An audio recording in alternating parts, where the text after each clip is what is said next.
الحمد لله رب العالمين الرحمن الرحيم مالك يوم الدين۔ قرآن مجید فرقان حمید کے ایک مقام سے تلاوت کیے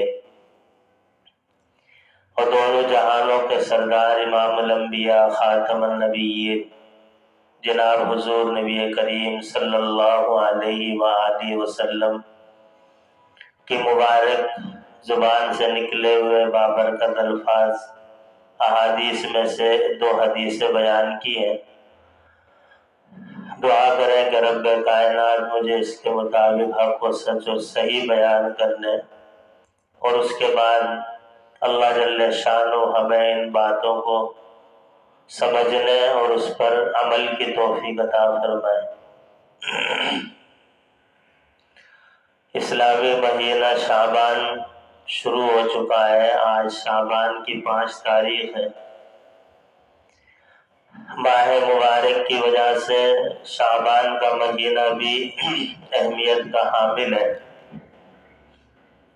شعبان کی بھی فضیلت ہے کہ اس مہینے میں سرکار دو عالم صلی اللہ علیہ وسلم سے بعض اعمال ثابت ہیں جو آپ اس مہینے میں فرمایا کرتے تھے، اور باقی ایک حدیث تو مشہور ہے جو سب کے علم میں آ چکی ہے کہ رجب اور شعبان کے بارے میں اللہ کے نبی نے دعا کی کہ ان ایام میں ہمارے لیے برکتیں عطا فرما دے اللہ اور ہمیں رمضان تک پہنچا دے۔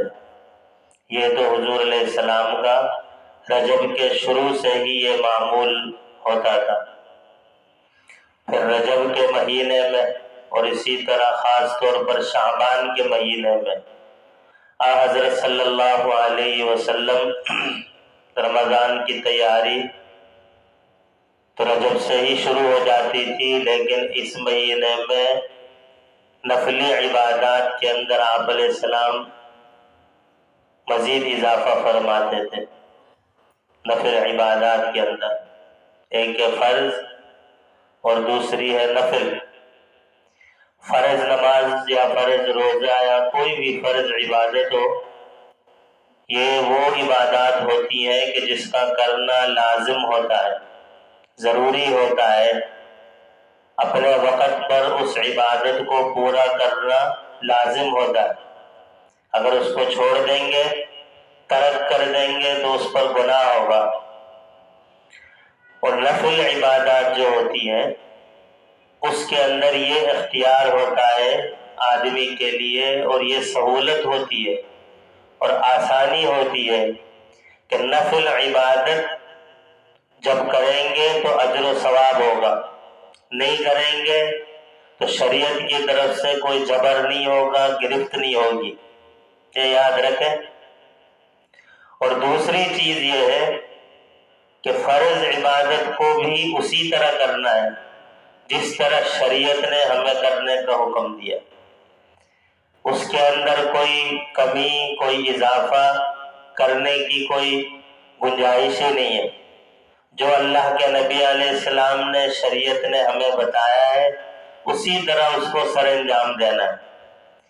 اور اسی طرح نفل عبادات کے اندر بھی شریعت کا یہی حکم ہے کہ نفل عبادات بھی اسی طرح لے کر چلنا ہوگا جس طرح اللہ کے نبی علیہ السلام نے ہم سے ارشاد فرمایا ہے اور ہمیں تعلیم دی ہے۔ کسی بھی عبادت کے اندر ہمیں کوئی اختیار نہیں ہے کہ ہم ان عبادات کے اندر اضافہ کریں یا ان عبادات کے اندر کوئی کمی کریں، چاہے فرض ہو، واجب ہو یا نفل ہو۔ فرض کو فرض کے طریقے پر ادا کرنا ہوگا، واجب کو واجب کے طریقے پر ادا کرنا ہوگا، اور نفل کو نفل کے حساب سے ادا کرنا ہوگا۔ ایسا نہیں ہے کہ کوئی آدمی نفل کو نفل کے درجے سے ہٹا کر فرض کے برابر لے آئے اور اس کا درجہ فرض کے برابر لا کر اس میں اتنی شدت کرے اور اس کو اتنا لازم سمجھے اگر کوئی دوسرا وہ نفل عبادت نہ کرے تو اس کے اوپر انگلی اٹھائے. یہ شریعت کی تعلیم نہیں ہے. شریعت کی تعلیمات یہ ہے کہ فرض عبادت کو اسی طرح پورا کریں گے جس طرح شریعت نے کہا ہے. واجب عبادت کو بھی اسی نہج پر ہم پورا کریں گے جس طرح شریعت نے ہمیں تعلیم دی ہے. اور نفل عبادت کو بھی اسی طرح ہم نے لے کر چلنا ہے جس طرح شریعت کی تعلیم ہے. تو یہ جو شعبان کا مہینہ ہے، اس مہینے میں سرکار دو عالم صلی اللہ علیہ وسلم سے ایک عمل جو بہت ہی مستند طریقے سے ثابت ہے، اس پر گفتگو کرنے کی کوشش کر رہا ہوں. اللہ کے نبی علیہ السلام سے جو عمل ثابت ہے شعبان میں، ایک تو ہم اپنی طرف سے جو بدعات خرافات کی ایک پوری فہرست ہے، اس کا ابھی موقع نہیں ہے کہ اتنا ٹائم نہیں ہے کہ اس کے اوپر بحث کی جا سکے. ابھی صرف اتنا بدلانا مقصود ہے کہ اللہ کے نبی علیہ السلام سے جو نفل عبادت رمضان شعبان کے مہینے میں ثابت ہے وہ ہے نفلی روزے، کہ آپ علیہ السلام اس مہینے میں نفل روزے کثرت سے رکھا کرتے تھے. اور ویسے تو میں نے بتایا نفلی دیگر عبادات کے اندر بھی اللہ کے نبی اضافہ فرماتے. کیوں؟ اس لیے کہ رمضان میں ہمارے لیے آسانی ہو جائے. ایک چیز جو آگے ہمارے اوپر ضروری ہے جس کا پورا کرنا، اس چیز کو ہمیں انجام دینا سہل ہو جائے، آسان ہو جائے. ظاہر ہے جب شعبان میں ہم اس کی پریکٹس کیے ہوئے ہوں گے، کبھی روزہ رکھا ہوگا کبھی نہیں رکھا ہوگا، کبھی روزہ رکھیں کبھی چھوڑ دیں شعبان میں، تو اس سے انسان کو رمضان میں روزہ رکھنے میں سہولت ہو جاتی. یہ سمجھ لیں جیسے ہمارے ہاں بھی ہوتا ہے، ہر ملک میں ہوتا ہے، رحل سہل کی جاتی ہے. جو رحل سہل ہوتی ہے دیکھا ہوگا آپ نے، مختلف مہینوں میں دکھایا جاتا ہے، مختلف چیزوں کی نمائش ہوتی ہے. کیوں؟ کہ آگے جو مرحلہ آئے گا اس میں آسانی ہوگی. لیکن اللہ جانے وہ مرحلہ کب آنے والا ہے، سمجھ نہیں آ رہی ہے کہ وہ مرحلہ کب آئے گا. آ جانا چاہیے، کیونکہ یہی وقت ہے کہ ان چیزوں کو ان جگہوں میں استعمال کیا جائے. بہرحال تو رحل سہل ہے یہ بھی ایک قسم کی کہ شعبان کے مہینے میں سرکار دو عالم صلی اللہ علیہ وسلم نفلی روزوں کی کثرت فرماتے تھے. ایک حدیث میں ہے، اما عائشہ صدیقہ رضی اللہ تعالی عنہ سے روایت ہے، فرماتی ہیں کہ اللہ کے نبی علیہ السلام کو ہم نے دیکھا، کبھی تو اس طرح دیکھا کہ آپ شعبان میں مسلسل روزہ رکھتے تھے، یعنی ہر روز روزہ رکھتے ہوئے آپ کو ہم نے دیکھا. اور دوسری حدیث میں ہے کہ حضرت صلی اللہ علیہ وسلم کو ہم نے کبھی شعبان میں اس طرح دیکھا کہ آپ بہت ہی کم روزہ رکھتے تھے. ہم سمجھتے تھے کہ شاید اب آپ شاید روزہ نہ رکھیں. دو قسم کی حدیثیں ہیں، اور ان دو قسم کی احادیث کے اندر امت کے لیے ایک بہترین پیغام ہے، ایک اصول ہے، اور شریعت کا ایک بہترین حکم ہے اس میں، کہ ایک طرف فرماتے ہیں کہ کثرت سے روزہ رکھا کرتے تھے، اور دوسری طرف حدیث میں ہے کہ کبھی ہم دیکھتے کہ آپ کثرت سے نہیں رکھتے تھے تو بہت کم روزہ رکھتے تھے، بلکہ ہمیں یہ سمجھ آتا تھا کہ شاید آپ شعبان میں روزے رکھیں ہی نہ. تو اس کا جو سبق اور اصول ان دونوں احادیث سے ہمیں ملتا ہے وہ وہی ہے جو میں نے شروع میں کہا کہ عبادات کو اسی طرح ہم نے کرنا ہے جس طرح شریعت سے ثابت ہے اور اللہ کے نبی علیہ السلام سے ثابت ہے. اس کے اندر سبق، اصول اور ضابطہ یہ ہے کہ نفل عبادات کے اندر کوئی پابندی نہیں ہے کہ ایک سال شعبان میں اللہ کے نبی نے اگر تسلسل سے روزہ رکھا ہے تو اب یہ ضروری اور لازم نہیں ہے کہ اگلے سال شعبان میں بھی آپ علیہ السلام بس لازمی ہے اور ضروری ہے اور پابندی ہے کہ آپ روزے رکھیں. نہیں، نفل عبادت کے اندر اصول یہ ہے کہ آپ کبھی تسلسل سے رکھ لیں، کبھی ترک کر دیں، چھوڑ دیں، کوئی مسئلہ نہیں. فساد اس وقت پیدا ہوتا ہے، خرابی اعمال کے اندر اس وقت آتی ہے، نقص اس وقت پیدا ہوتا ہے، شریعت کے خلاف عبادت اس وقت سمجھی جاتی ہے، نبی کے طریقے کے خلاف عبادت اس وقت سمجھی جاتی ہے کہ جب ان عبادات کو اللہ کے نبی کے طریقے سے ہٹا کر اپنی خواہشات اس میں شامل کی جائے. مثلا 15 شعبان کو روزہ رکھنا ایک مستحب عمل ہے، رکھو تو ثواب ملے گا، نہ رکھے تو کوئی گناہ نہیں. اب دو طرف کے طبقات نے اس کو اپنی اپنی انا کا مسئلہ بنا دیا. ایک طبقہ تو باقاعدہ کہتا ہے کہ حرام ہے نہیں رکھو، اور ایک طبقہ اپنی طرف سے حدیثیں گڑ گڑ کر لوگوں کو اتنا عبادات کے اوپر آمادہ کرتا ہے کہ لوگ اس کو رمضان کے روزے کی طرف فرض سمجھنے لگ جاتے ہیں، اور باقاعدہ اہتمام ہوتا ہے.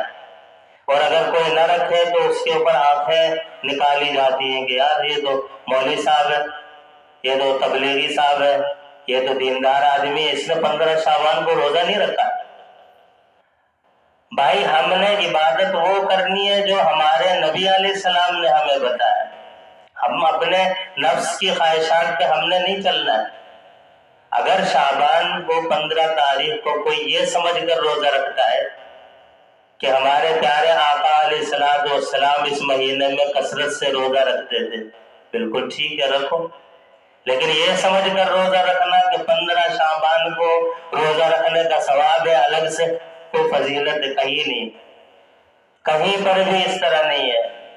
کوئی رکھتا ہے، حدیث میں ہے کہ کوئی رکھے گا تو ثواب ملے گا، لازم نہیں سمجھنا ہے. یہ جو شروع میں نے کہا کہ ایک عبادت فرض ہوتی ہے جو لازم ہے، ضروری ہے، ترک کریں گے گناہ ملے گا، واجب ہے، ضروری ہے، ترک کریں گے گناہ ملے گا. نفل عبادت مرضی ہے، کرے ثواب ہے، اسی کا تو نام نفل ہے. جب نفل ہی لازم ہو گئی تو نفل نہیں رہی، وہ فرض بن گئی. تو اس لیے میرے دوستو ہم ہر چیز کو اس کے نہج پر رکھیں جو شریعت نے ہمیں کہا ہے. اللہ کے نبی علیہ السلام نے اسی لیے بعض صحابہ کا پتہ چلا کہ وہ نفل عبادات کے اندر اتنا اہتمام کرتے ہیں کہ اس کی وجہ سے دوسرے فرائض اور حقوق متاثر ہو رہے ہیں. تو اللہ کے نبی علیہ السلام نے باقاعدہ ان کو بلا کر سمجھایا کہ بھائی دیکھو، میں کبھی روزے رکھتا ہوں، کبھی چھوڑ دیتا ہوں، میں رات کو کبھی بیدار ہوتا ہوں، شب بیداری کرتا ہوں، اللہ کا کلام پڑھتا ہوں، کبھی آرام بھی کرتا ہوں، سو جاتا ہوں، نہیں پڑھتا. تو یہ کوئی کسی بزرگ کی، کسی بڑے شخص کی خامی نہیں ہے، یہ نعوذ باللہ. اب بعض کے ذہن میں یہ ہوتا ہے کہ فلاں جو اللہ کا ولی ہے وہ بس 24 گھنٹے اللہ ہو کرتا رہے گا، بس اس کا اور کوئی کام نہیں. بھائی یہ اسلام ہے، اس مذہب کے اندر آپ اگر نماز پڑھتے ہیں تو بھی ثواب ہے، آپ اپنے بچوں کے لیے روزگار کرتے ہیں تو بھی اجر و ثواب ہے. ایک ٹانگ میں کھڑے ہونے کا ثواب نہیں ہے. ہمارے دماغ میں پتہ نہیں کہاں سے یہ چیزیں آ گئی ہے کہ بزرگ اللہ کے ولی اولیاء اللہ وہ ہوتے ہیں جو روکھی سوکھی کھاتے ہیں، ایک ٹانگ میں کھڑے ہوتے ہیں، الٹے لٹکے ہوتے ہیں، اور پتہ نہیں 1000 گانوں کی تسبیح ہوتی ہے، جنگل میں ہوتے ہیں. وہ ان کا اسلام سے تعلق نہیں، یہ پہلے زمانے میں ہوتا تھا. اس کو رہبانیت کہتے ہیں، جس کو یہود و نصارہ کے جو بڑوں نے اپنایا ہوا ہے، جن کو پتہ نہیں کیا کہتے ہیں، ان کے جو پوپ، انہوں نے فطرت سے بغاوت کی. انہوں نے کہا ہم شادی نہیں کریں گے، اور پھر ان کی کتنی شادیاں دوسرے طریقے سے ہو رہی ہیں، وہ اپنی جگہ میں فساد ہے۔ فساد جب فطرت سے کوئی بغاوت کر کے یہ کہے کہ میں اللہ کا ولی بنوں گا، نہیں، اللہ کا ولی وہ ہے جس نے جائز طریقے سے شادی بھی کی ہوگی، سب کچھ ہوگا جو شریعت کی تعلیم ہے، اور شریعت نے جس طرح زندگی گزارنے کا کہا ہے، اگر کوئی آدمی گزار رہا ہے نبی کے طریقے کی خلاف ورزی نہیں کر رہا تو واللہ وہ آدمی اللہ کا ولی، جو اپنی زندگی صبح سے لے کر رات تک اور رات سے لے کے صبح تک سنت کے مطابق گزار رہا ہے نا، وہ آدمی اللہ کا ولی ہے، وہ اللہ کا محبوب ہے، وہ اللہ اور اللہ کے نبی کا محبوب ہے۔ وہ شخص اپنی طرف سے اپنی جان کے اوپر تکلیف ڈال کر، مشقت میں ڈال کر یہ سمجھنا کہ ہم اللہ کے محبوب بن جائیں گے، اللہ کے نبی نے اس پر سختی سے تنبیہ کی ہے۔ پہلے بھی میں نے شاید بتایا ہو، ایک صاحب دھوپ میں کھڑے تھے، کوئی بوڑھے تھے، دھوپ میں تھے، وہ کھڑے تھے، تو حضور علیہ السلام کی نظر پڑی تو ارشاد فرمایا کہ ان صاحب کو کیا ہوا ہے، سائے میں کیوں نہیں بیٹھتے؟ تو اس کے بیٹے نے کہا کہ اللہ کے نبی میرے والد ہیں، انہوں نے یہ منت مانی ہے کہ میں دھوپ میں رہوں گا، بیٹھوں گا نہیں، کھڑا رہوں گا۔ آپ علیہ السلام نے ناراضگی کا اظہار فرمایا، غصہ ہو گیا اللہ کے نبی علیہ السلام۔ عام حالات میں اللہ کے نبی علیہ السلام اپنی ذات کے لیے کبھی ناراض نہیں ہوتے تھے، لیکن شریعت کا حکم جب ٹوٹتا تھا یا شریعت کے حکم کی مخالفت ہوتی تھی تو آپ علیہ السلام بہت سخت ناراض ہوتے تھے۔ آپ نے ارشاد فرمایا کہ بھائی اس سے کہو سائے میں بیٹھے اور کھڑا نہ ہو، نیچے بیٹھے، اپنی جان کو تکلیف نہ دے۔ یہ دین نہیں ہے کہ اپنا آپ کو تکلیف دینا، سائے میں بیٹھو، اللہ کا حکم سمجھ کر بیٹھو، اور بیٹھ جاؤ کہ اپنی جان کو ہم راحت پہنچا رہے، یہ بھی ثواب ہے۔ ایک صحابی کو اللہ کے نبی علیہ السلام نے بلایا، غالباً عبداللہ ابن عمر ہے، فرمایا کہ مجھے پتا چلا ہے کہ تم تسلسل سے روزے رکھتے ہو، ہر روز روزہ رکھتے ہو، اور رات کو بھی ہر روز تم شب بیداری کرتے ہو، کیا اسی طرح؟ صحابی نے کہا جی اللہ کے نبی میں تو ہر روز روزے رکھتا ہوں اور ہر روز رات کو بیداری اختیار کرتا ہوں، شب بیداری ہوتی۔ تو آپ علیہ السلام نے ارشاد فرمایا وَلِجَسَدَكَ عَلَيْكَ حَقًّا وَلِعَيْنِكَ عَلَيْكَ حَقًّا وَلِزَوْجِكَ عَلَيْكَ حَقًّا، پوری تفصیل آپ علیہ السلام نے بیان کی۔ فرمایا کہ اللہ کے بندے، تمہاری اپنی جان کا بھی تم پر حق ہے کہ اس کو تکلیف سے بچاؤ، اس کو راحت دو، آسانی دو۔ فرمایا گھر والوں کا بھی تم پر حق ہے، تمہاری یہ جو آنکھ ہے کھول کے رکھو گے، بیدار رہو گے تو تکلیف ہوگی، فرمایا اس کا بھی حق ہے تم پر، اور کوئی مہمان آتا ہے اس کی بھی آپ نے خدمت کرنی ہے۔ پوری تفصیلات آپ علیہ السلام نے بیان کی، فرمایا کہ ان سب کا تم پر حق ہے۔ پھر آپ نے فرمایا کہ ہو سکے تو مہینے میں 3 دن روزے رکھو اور مہینے میں 1 مرتبہ قرآن کریم ختم کر لو۔ صحابی فرماتے رہے کہ نہیں میری اتنی طاقت ہے، میں عبادت زیادہ کر سکتا ہوں، تو آخر میں آپ علیہ السلام نے فرمایا کہ بس مہینے میں 3 دن روزے اور 1 ہفتے میں قرآن ختم کرو، بس اس سے زیادہ اسپیڈ نہ دکھاؤ۔ فرمایا کہ نفل عبادات کے اندر بھی اعتدال کو برقرار رکھو۔ تو یہ شعبان کا مہینہ، اس میں اللہ کے نبی علیہ السلام نفلی روزے رکھتے تھے، جس کی جتنی طاقت ہو استطاعت ہو رکھے، تاکہ رمضان کے لیے ایک ماحول بن جائے، رمضان کے لیے سہولت اور آسانی ہو۔ شعبان کے مہینے کے بارے میں بعض بزرگوں نے فرمایا کہ یہ ایسا مہینہ ہے، رجب کا مہینہ رحمت کی ہوائیں چلنے کا مہینہ ہے، اور شعبان کا مہینہ بادلوں کے آنے کا مہینہ ہے، اور رمضان کا مہینہ رحمتوں کی بارش برسنے کا مہینہ۔ اور بعض فرماتے ہیں کہ رجب کا مہینہ بیج بونے کا، شعبان کا مہینہ اس کی خبرگیری کرنے کا، یعنی خوب اس کی دیکھ بھال کرنا، ہر چیز کا خیال رکھنا. اور رمضان کا مہینہ اس کھیتی کو کاٹنے کا مہینہ. تو اس مہینے سے آج سے ہم خود بھی گھر میں اپنے بچوں میں اس بات کو عام کریں، بولے، منہ سے ذکر کریں. تو اس سے کیا ہوتا ہے، بچوں کے ذہن میں بات آ جاتی ہے، خواتین کے ذہنوں میں بات آ جاتی ہے، ماحول بنتا ہے. تو اس مہینے میں اللہ کے نبی علیہ السلام کا یہ عمل بالکل احادیث سے ثابت ہے. روزے رکھا کرتے تھے آپ علیہ السلام. تو جتنی جس کی استطاعت ہو، نفل میں کوئی پابندی نہیں ہوتی ہے، جب جی کرے رکھے. نہیں جسم کے اوپر، اپنے اوپر بار لگ رہا ہے، گرا گزرتا ہے تو کوئی مسئلہ نہیں رکھے، پابندی نہیں ہے.